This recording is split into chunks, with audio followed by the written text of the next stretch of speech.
इस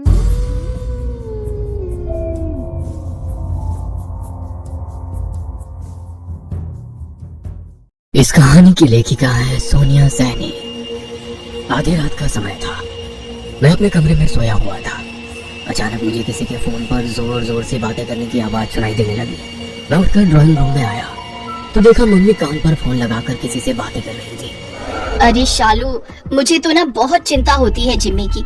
वो क्या करेगा कॉलेज के बाद, कैसे घर की जिम्मेदारी उठाएगा। घर में ऐसे ही पैसों को लेकर दिक्कत चल रही है। अगर ये कुछ कर नहीं पाया तो कैसे होगा।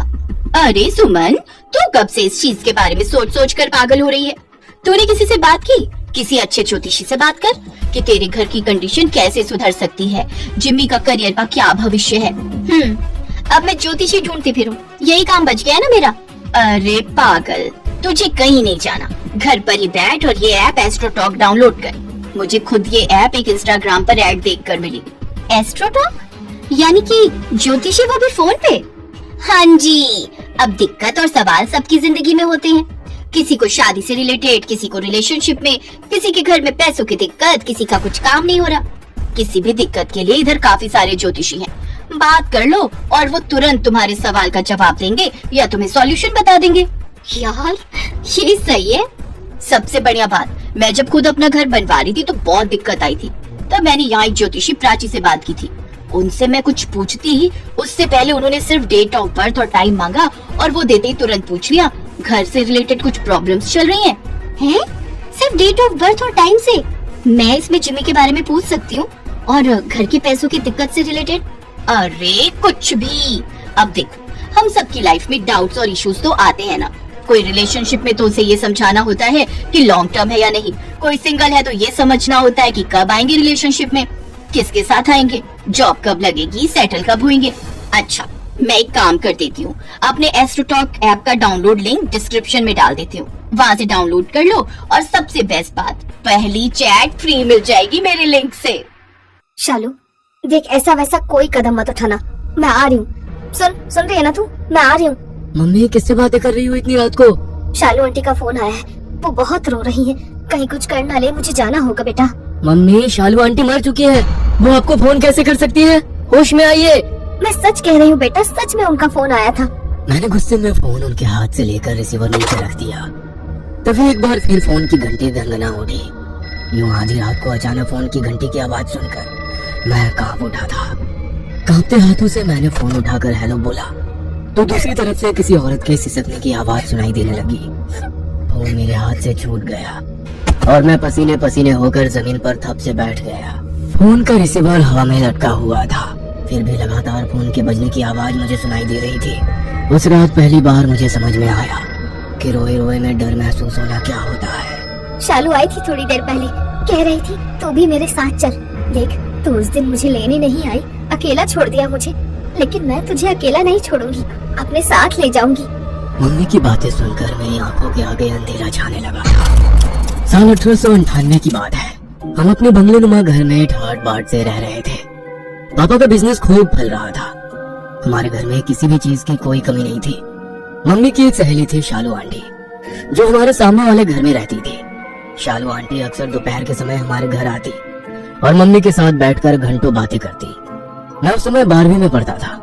उनकी बातें समझने की ना मेरे पास समझ थी ना ही समय, लेकिन इतना जरूर समझ में आता था कि आंटी अक्सर मम्मी से बातें करते हुए रोने लग जाती थी। रात के समय उनके घर से अक्सर झगड़े की आवाज भी सुनाई देती थी।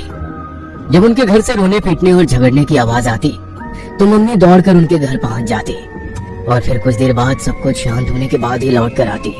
धीरे धीरे समय बीत रहा था। एक रोज की बात है, दिसंबर की ठंडी रात थी। मेरी छोटी बहन गुड्डी को तेज बुखार था। बाहर हर तरफ कोहरा छाया हुआ था। अचानक रात के 11 बजे शालू आंटी के यहाँ से रोने पीटने की आवाजें सुनाई देने लगी। कुछ देर के शोरगुल के बाद हमारे घर के लैंडलाइन पर घंटी बजी तो मैंने फोन उठा लिया। जिमी बेटा, मम्मी से बात करा। मम्मी तो गुड्डी के पास है आंटी, उसे तेज बुखार है। फोन पर भी नहीं आ सकती? आंटी के इतना कहने पर मैंने इशारे से मम्मी को फोन पर आने के लिए कहा तो मम्मी ने मुझे इशारे से फोन रखने के लिए कह दिया। मम्मी के कहे अनुसार मैंने फोन काट दिया। ये मियाँ बीवी का रोज का हो गया है, कोई कितने दिन तक बीच बचाव करेगा। अब मैं अपनी बेटी की तबीयत देखूं या इनकी राम कहानी सुनूं? सुबह सुन लूंगी कौन सा वो कहीं भागी जा रही है। मम्मी को कोई अंदाजा नहीं था कि आज शालू आंटी ने उन्हें आखिरी बार फोन किया है। कुछ देर बाद उनके घर से जोर जोर से चीखने चिल्लाने की आवाज सुनाई देने लगी और फिर सब शांत हो गया। उस रात माँ उनके घर नहीं गई। सुबह 5 बजे तक पूरे मोहल्ले में कोहराम मच गया था। यह खबर सुनकर मम्मी को गहरा आघात लगा था। वो अक्सर रातों को उठकर बैठ जाती और दरवाजा खोलकर बाहर की तरफ भागने लगती। जब पापा पूछते कि कहाँ जा रही हो तो कहती शालू मुझे बुला रही है, उसके यहाँ झगड़ा हो गया है, उसे कुछ हो जाएगा, मुझे जाने दो। पापा को यही लगता था कि मम्मी को शालू आंटी को उस रात ना बचा पाने का पछतावा है, इसीलिए वो ऐसे रिएक्ट कर रही है। धीरे धीरे हमारे घर का माहौल बदलने लगा। पापा का चलता हुआ बिजनेस ठप पड़ने लगा। अपने बिजनेस को बचाने के लिए पापा ने जो भी कर्ज लिया था वो भी डूब गया और पापा के पास कोई और चारा नहीं बचा था। अंत में उन्होंने अपना मकान बेचने का डिसीजन ले लिया। एक तरफ हमारा मकान जा रहा था, दूसरी तरफ कुछ ऐसा घट रहा था जिस पर यकीन करना मुश्किल था। मम्मी को डिप्रेशन नहीं था, उन्हें वाकई शालू आंटी दिखाई दे रही थी और इस बात का एहसास मैं खुद कर चुका था। मैं पापा को मम्मी के बारे में बताकर टेंशन नहीं देना चाहता था, लेकिन अब चीजें नियंत्रण से बाहर हो रही थी। उस रोज मैंने पापा को सब कुछ सच बताने का निर्णय लिया। उसी शाम पापा घर आए तो उनके चेहरे पर खुशी झलक रही थी। क्या बात है पापा, आज आप खुश लग रहे हैं? बेटा, धर्मेश अपना बंगला मुझे आधे दाम में देने के लिए तैयार हो गया है। कहता है शालू चली गई, अब वो इस घर में नहीं रहना चाहता, बस जल्द से जल्द यहाँ से दूर जाना चाहता है। बेटा, हमारे लिए इससे खुशी की बात क्या होगी? हमें इसी मोहल्ले में सामने वाला घर मिल गया, वो भी आधे दाम में। हम उस घर में नहीं रहने वाले। पापा, मम्मी को शालू आंटी दिखाई देती है, मम्मी की हालत बिगड़ रही है और आप कह रहे हैं हम उसी घर में रहने जाएंगे जहाँ उनकी मौत हुई है? ऐसा कोई घर नहीं जहाँ कोई मरा ना हो। वहम की बातें हैं ये सब बेटा। और तेरी माँ को डिप्रेशन हुआ है, उसे इलाज की जरूरत है बस। और सबसे बड़ी बात, मैं पैसा दे चुका हूँ, हम कल ही वहाँ शिफ्ट हो जाएंगे। पापा कुछ सुनना नहीं चाहते थे, इसीलिए 2 दिन बाद हम शालू आंटी के बंगले में शिफ्ट हो गए थे। उस बंगले में बिताए हुए दिन मेरे जीवन के सबसे मनहूस दिनों में से एक है। मम्मी की हालत पहले से काफी खराब थी। पापा अपने कमरे में सोए हुए थे, मैं और छोटी मम्मी के साथ कमरे में सोए थे। अचानक आधी रात गए हमें किसी के जोर जोर से चीखने और रोने की आवाज सुनाई देने लगी। ऐसा लग रहा था जैसे कोई किसी को बुरी तरह से मार पीट रहा हो। घबराकर मेरी नींद टूट गई। जब मैं अपने बिस्तर से उठा तो पाया कि बिस्तर पर छोटी बहन और मम्मी दोनों ही नहीं है और पूरे बंगले में अंधेरा पसरा हुआ है। मैंने टॉर्च उठाया और मम्मी और गुड्डी को आवाज लगाते हुए कमरे से बाहर की ओर जाने लगा। बेडरूम से बाहर निकलकर मैं जैसे ही हॉल में आया, वह नजारा देखकर मेरा कलेजा मुंह को आ गया। गुड्डी के बाल बिखरे हुए थे और वो अजीब से डरावने भाव चेहरे पर लेकर घूर घूर कर मम्मी को देख रही थी। मम्मी कमरे के कोने में खड़ी हुई सिसक रही थी। अचानक गुड्डी अजीब ढंग से दीवार पर चलने लगी। मम्मा, ये क्या हो गया गुड्डी को? मम्मा, होश में आओ।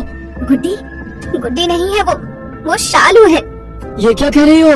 मेरे इतना कहते ही गुड्डी ने अजीब सी नजरों से मेरी तरफ देखा और जोर जोर से हंसने लगी। फिर वो भयानक तरीके से उल्टी होकर हाथ और पैरों पर चलते हुए मम्मी के पास आई और उनके कान में आकर फुसफुसाते हुए कहने लगी, तू चलना मेरे साथ, नहीं तो मैं गुड्डी को ले जाऊंगी। गुड्डी की बात सुनकर मम्मी चक्कर खाकर नीचे गिर पड़ी और मैं डर से पूरी तरह से कांप रहा था। यह सब शोर शराबा सुनकर शायद पापा की भी आंख खुल गई थी और वो दूर खड़े हुए सब देख रहे थे। जैसे ही उन्होंने मम्मी को बेहोश होकर गिरते हुए देखा, वो दौड़ते हुए घर के मंदिर में गए और वहां से कपूर और गंगा जल उठाकर ले आए। पापा किसी समय में बजरंगबली की बहुत बड़ी भक्ति किया करते थे, इसलिए उन्हें कुछ उपाय पता था। पापा ने हनुमान चालीसा पढ़ते हुए कपूर जलाया और गंगा जल को कलश के चारों ओर 3 बार घुमाकर उस जल को गुड्डे के ऊपर छिड़क दिया। उसके बाद उन्होंने उस जल को पूरे घर में छिड़का और हॉल में वो कपूर जलता हुआ छोड़ दिया। पापा के उस उपाय को करने के कारण गुड्डे के ऊपर से शालू आंटी की आत्मा चली गई थी। गलती हो गई मुझसे, जो मैंने तुम लोगों की बातों को गंभीरता से नहीं लिया और इतनी बड़ी मुसीबत में अपने घर को फंसा दिया। अगर इस घर में हम ज्यादा दिन रहे तो कुछ भी अनहोनी हो सकती है। ये प्रेत आत्मा बहुत शक्तिशाली है बेटा। मैं अपने उपाय से कुछ देर के लिए तो उसे रोक सकता हूँ, लेकिन ये उपाय ज्यादा देर तक काम नहीं करेंगे। लेकिन पापा, वो बार बार मम्मी को अपने साथ ले जाने की बात कहती है। कहीं मम्मी को कुछ हो तो नहीं जाएगा ना? बेटा, मैं किसी ओझा से उपाय करवाता हूँ, कुछ नहीं होगा, तुम घबराओ मत। अगले दिन पापा एक ओझा के पास गए और ताबीज बनवाकर गुड्डी और मम्मी को पहना दिया। अगले कुछ दिन बहुत शांति से बीत गए। एक दिन रात के समय मैंने फिर से किसी की रोने की आवाज सुनी। मैं चौंक कर उठ बैठा और भागते हुए मम्मी के कमरे में पहुंच गया। उस समय पापा घर में नहीं थे। मम्मी अपने कमरे में आईने के सामने खड़ी होकर लाल रंग से कुछ लिख रही थी।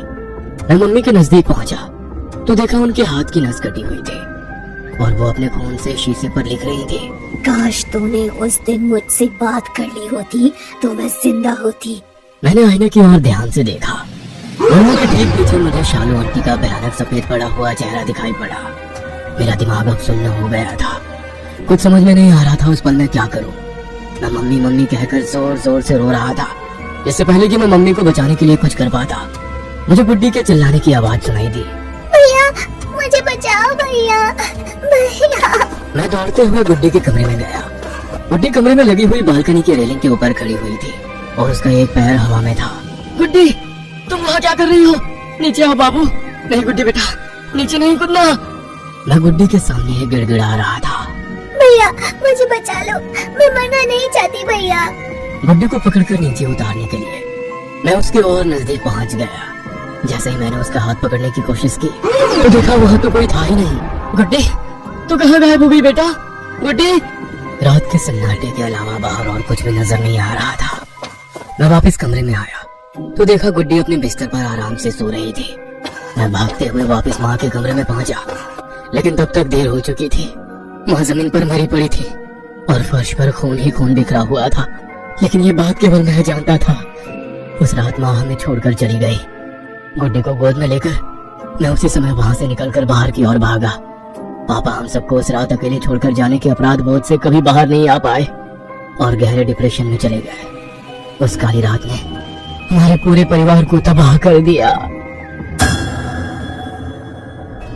ये कहानी आपको अच्छी लगी हो तो हमें सब्सक्राइब करें, हमारा इंस्टाग्राम और फेसबुक पेज जरूर फॉलो करें। और हाँ दोस्तों, सब्सक्राइब करना भूलना मत।